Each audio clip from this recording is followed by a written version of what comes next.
During its construction, engineers measured actual physical settlement in the foundation of the Burj Khalifa. That documented movement proved the world's tallest skyscraper was never a perfectly motionless monument. But that historical settlement is not the real mystery buried beneath downtown Dubai today. If you look past the concrete and descend below the sun-baked desert, you won't just hit dry sand, you will hit groundwater. And this subterranean environment contains a massive concentration of aggressive chlorides and sulfates. If left undefended, this invisible chemical bath wouldn't just weather the concrete, it would actively eat the foundation alive from the inside out. It would turn the base of the world's tallest building into a ticking structural time bomb. To protect 828 meters of glass and steel from eventually collapsing under its own weight, designers installed a highly active, totally unexpected defense system: electricity. The visual identity of Dubai trains you to expect a dry, sun-baked landscape. When you look at the base of the tower, it appears completely detached from any natural elements. But a skyscraper located in a desert does not mean its foundation sits in dry sand. The water table in this specific location is surprisingly high, putting the lowest levels of the massive underground structure in direct contact with groundwater. This water is not a harmless, static pool. It carries a severe chemical load, heavily saturated with chloride and sulfate ions that naturally occur in the coastal soils. The surprising point is not merely that groundwater exists beneath a desert city. The truly revealing detail is how seriously the tower's structural engineers treated this specific fluid. They did not view it merely as a standard waterproofing problem that could be solved with a simple membrane. They viewed it as an active, long-term threat to the structural integrity of the deeply buried foundation. And that specific chemical threat required an active, technological defense system. Deep underground, securely wrapped around the massive concrete foundation, is a defensive system most people will never see. It is an impressed current cathodic protection system. Instead of relying strictly on static physical barriers to keep the water out, the foundation incorporates a specialized titanium mesh. This metallic mesh is connected directly to a dedicated power source that sends a continuous, carefully calculated electrical current through the underground structure. The world's tallest, highly visible monument depends partly on an invisible electrical shield operating quietly in the dark. This electrical current fundamentally alters the electrochemical environment immediately surrounding the foundation. By flooding the system with electrons, it forces the deeply buried steel reinforcement to act as a cathode. This mathematical and chemical shift actively suppresses the natural corrosion process. But this extraordinary engineering choice immediately raises a much stranger and more fundamental question. Why would a building made of thick, heavy, incredibly dense reinforced concrete need an electrical defense system in the first place? The true target of that chemically aggressive groundwater is not actually the outer surface of the massive concrete block. Concrete itself is highly durable and naturally alkaline, which normally provides a perfect chemical sanctuary for the steel reinforcement bars hidden inside it. Under ideal conditions, that high alkalinity maintains a microscopic passive film over the steel, preventing any rust from forming. But when highly concentrated chlorides from the groundwater eventually diffuse through the microscopic pores of the concrete, they can aggressively break that protective film down. Once that chemical sanctuary is breached at a specific depth, the steel suddenly becomes vulnerable to oxidation. You do not need the entire foundation to be compromised for a serious maintenance problem to begin. A localized concentration of chlorides reaching the exact depth of the steel is enough to initiate active corrosion in that exact spot. The vulnerability is entirely microscopic, but the material being protected is the only thing giving the rigid concrete its essential tensile strength.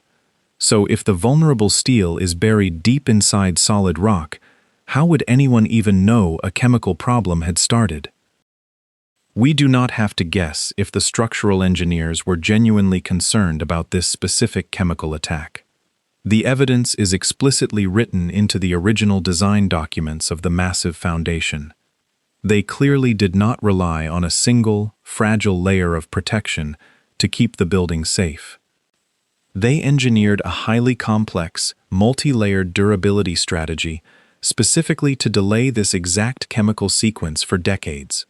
First, there is an exterior waterproofing membrane wrapping the entire underground structure.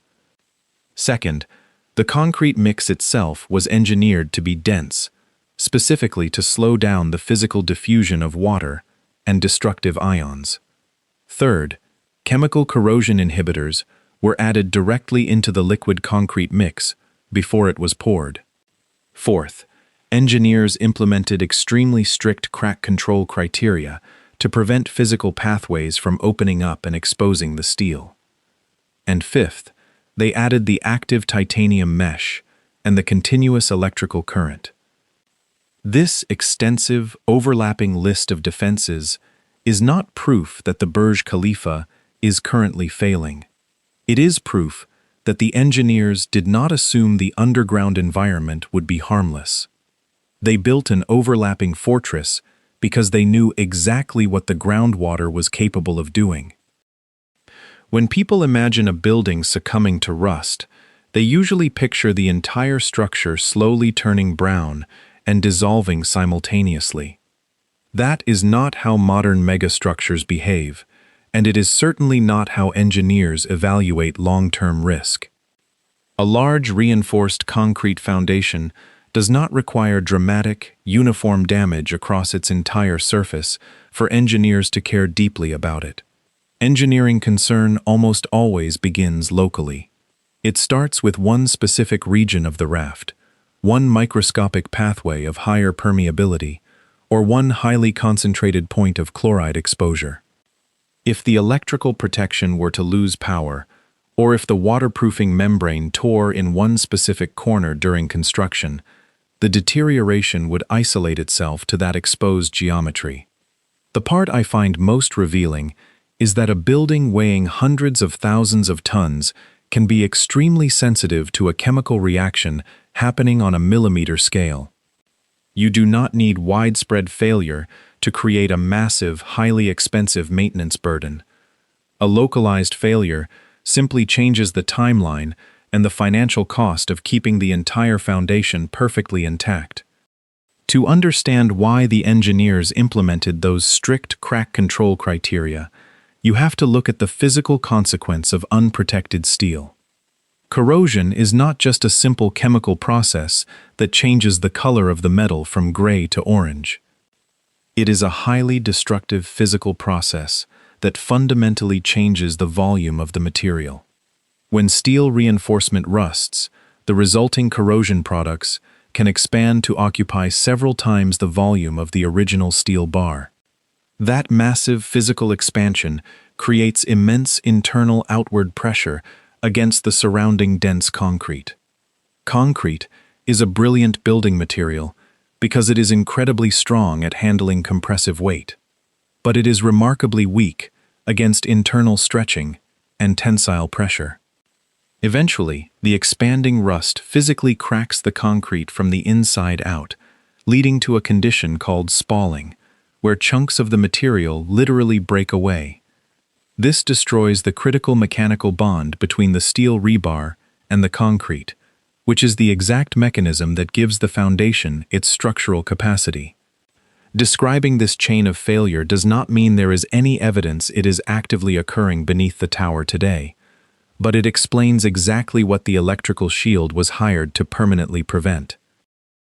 We have spent several minutes looking closely at microscopic pores, chemical ions, and millimeters of expanding steel. Now, it is time to zoom out and look at what those microscopic elements are actually holding up. The steel reinforcement sits inside a massive concrete raft foundation that is nearly 4 meters thick in some highly stressed places. That enormous raft distributes the concentrated load of the tower onto nearly 200 concrete piles driven deep into the earth. This entire buried system must continuously transfer the immense dead weight of the tower and the dynamic lateral forces of the wind safely into the ground. It has to do this perfectly for a designed service life spanning decades while sitting entirely submerged in a hostile, aggressive chemical bath. The foundation is the one major component of the Burj Khalifa that can never be easily unbolted, removed, or replaced. But if the most vital structural materials are buried deep underground and permanently encased in incredibly thick concrete, a massive logistical problem emerges. How do the engineers actually know what the deeply buried structure is doing right now? When a highly complex structure is built on this extreme scale, the engineering work does not end the moment the concrete finally cures. You do not just design a megastructure of this magnitude and walk away. You measure it continuously. This ongoing necessity introduces a completely different stakeholder into the long-term life of the building, the monitoring engineer. While the cathodic protection system works chemically in the background, a vast network of structural health sensors tracks the actual physical behavior of the tower. Specialized instruments measure minute changes in structural strain, precise vertical shortening, lateral movement, and the dynamic response to severe wind events. This constant stream of data allows engineers to compare the theoretical models they built in the office with the actual, breathing reality of the physical tower. But tracking the overall structural movement of the building above ground is entirely different from verifying the microscopic chemical state of the steel buried deep below it. This separation between the perfect design on paper and the decades of messy reality introduces a profound engineering uncertainty. A highly sophisticated computer model predicts exactly how materials should behave under specific conditions. A physical instrument measures how they are actually behaving at specific, isolated locations. But eventually, the construction phase ends. The original builders leave the site, and the massive structure must survive its intended service life on its own. What does engineering certainty actually mean for a structure expected to stand for decades in a highly aggressive environment? It makes you wonder about the psychology of living inside a modern, highly engineered megastructure. Would knowing that a skyscraper is continuously monitored with hundreds of sensors make you feel significantly safer? Or would the simple fact that it absolutely needs that continuous monitoring make you feel a little more uncomfortable? It is incredibly easy to look at the extensive list of foundation defenses and feel a sense of absolute, unwavering comfort. The highly skilled structural engineers anticipated the aggressive groundwater. They intentionally designed multiple overlapping barriers specifically to manage it. But that creates a simplistic conclusion that ignores a fundamental rule of physical engineering. Engineering protection does not magically remove the hostile environment. Applying a thick waterproofing membrane to the exterior does not make the groundwater disappear from the construction site. Adding extra concrete cover over the steel does not eliminate the aggressive chloride ions waiting just outside. And pumping an electrical current through a titanium mesh does not magically transform a highly aggressive chemical environment into harmless, pure water. Engineering simply creates essential margins of safety against those hostile conditions. The foundation is not durable because the underground environment somehow became friendly over time. It was designed for extreme durability precisely because the environment was permanently and relentlessly hostile. This specific distinction brings us back to the measurable movement we talked about in the very beginning of this investigation. During the early construction phase, sensitive instruments accurately recorded the foundation settling slightly into the ground. The Internet often points to this highly publicized historical data as absolute proof of a current, catastrophic failure. But drawing that specific conclusion confuses two entirely different engineering challenges. Physical settlement is a geotechnical and structural load problem. Long-term durability and steel corrosion are strictly material and chemical problems. The historic settlement of the Burj Khalifa was completely expected, mathematically modeled, heavily monitored, and continuously reassessed as the massive tower rose. It is a strictly documented fact of the construction phase, not a terrifying countdown to an imminent structural collapse. The real, ongoing battle for the lifespan of the tower is not about it rapidly sinking into the earth, but about it surviving the aggressive water hidden inside it. The sheer scale of this microscopic chemical battle is extremely difficult to grasp, simply because of where it takes place. If a single glass panel on the exterior facade cracks or loses its seal, a specialized maintenance crew can quickly see it, access it, and replace it. Facade damage exists in a highly visible, easily accessible inspection environment, but buried reinforced concrete exists permanently in the dark. It is deeply submerged beneath the local water table, completely covered by heavy earth, and permanently locked into the primary load path of the building. The Burj Khalifa trains every single tourist to look constantly upward at the gleaming glass spire. But its most interesting hidden engineering story forces us to carefully look downward. We are forced to think deeply about the invisible, deeply buried materials, carrying the immense weight of the luxury sitting far above them. Because this underground environment is so physically difficult to access, structural engineers have to clearly map out exactly what a hypothetical failure would look like. This is not a description of the verified current condition of the Burj Khalifa. This is the hypothetical failure ladder the original designers built, the electrical shield specifically to prevent. The destructive chain begins with aggressive chemical exposure from the groundwater. If the physical protection is locally compromised, active corrosion becomes mathematically possible. As material deterioration slowly progresses, the critical physical bond between the steel and the concrete degrades. This localized damage slowly but steadily increases the highly expensive repair burden on the maintenance teams. Major structural consequences only become relevant if that deterioration becomes sufficiently severe and is left completely unmanaged for years. Failure in a megastructure is almost never a sudden light switch flipping in the dark. It is a slow, highly methodical chain of negative events. The cathodic protection system is simply one invisible barrier intentionally designed to break that chain as early as possible.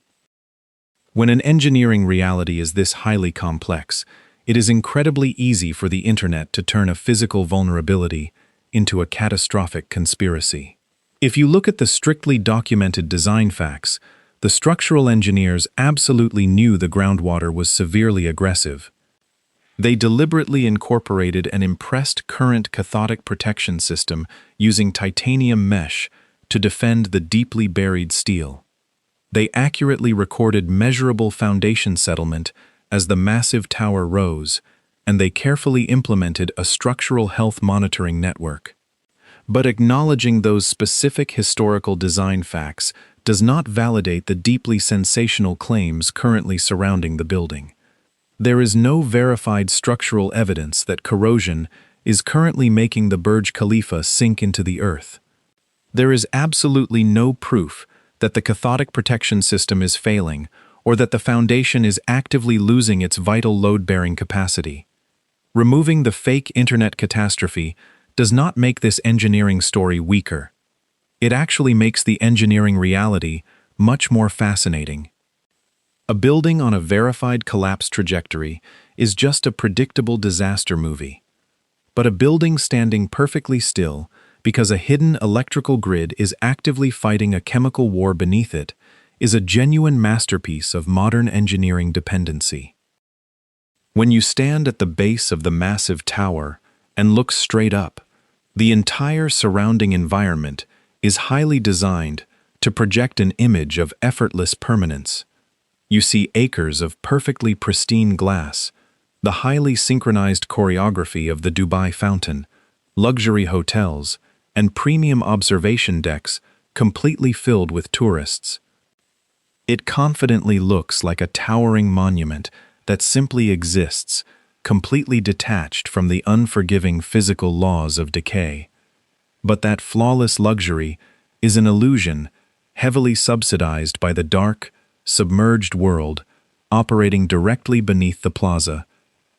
Directly under the feet of those countless tourists is an entirely different reality, made of highly dense concrete, thick waterproofing membranes, chemical inhibitors, titanium mesh, and continuous electrical currents. The contrast is incredibly profound. Above ground, the immense wealth of the city buys the flawless appearance of effortless stability. Below ground, the engineering reveals exactly how much continuous human effort, raw electricity, and constant measurement that permanence actually requires. It forces you to realize that a megastructure is never truly finished. It simply transitions quietly from a highly visible construction phase into an endless, deeply invisible maintenance phase. We naturally tend to think of the towering Burj Khalifa as a completely solid, static object, made of unyielding steel and concrete. But it is certainly not a simple statue. It is a massive, incredibly complex, heavily breathing ecosystem. The long-term survival of a modern megastructure heavily depends on an intricate network of materials, active electrical defenses, structural sensors, continuous visual inspections, and thousands of highly informed human decisions. The cathodic protection system is just one hidden piece of technology seamlessly incorporated into that long-term durability strategy. If the electrical power to that titanium mesh were to suddenly fail, the towering structure would not suddenly collapse the very next morning.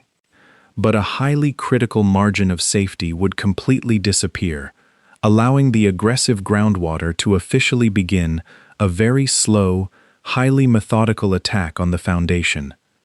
The building only appears perfectly permanent because an enormous amount of continuous engineering effort actively exists to avoid treating that permanence as automatic. Every single day, the physical integrity of the structure absolutely has to be deliberately defended. The story began with the highly publicized fact that engineers meticulously measured the foundation moving slightly into the earth. But knowing exactly what we know now, that purely physical movement feels like the most obvious and easily manageable part of the entire massive project. Engineers can carefully model settlement, they can measure it accurately, and they can adjust their complex designs to perfectly account for gravity. The much stranger, much more continually hostile story was always the invisible one. The foundation did not just have to be carefully designed to survive the immense physical weight of the tower. It had to be intentionally designed to survive chemically. When you look closely at the modern skyline of Dubai, you are carefully watching a structure that highly successfully conquered height, gravity, and extreme wind. But deep beneath the dry desert floor, the ongoing battle is not against extreme height at all. The quiet, utterly relentless fight is actively against chemistry, aggressive water, and unforgiving time. The specific engineering concepts, durability strategies, and hypothetical failure mechanisms discussed closely in this video are based solely on documented design principles and structural engineering theory.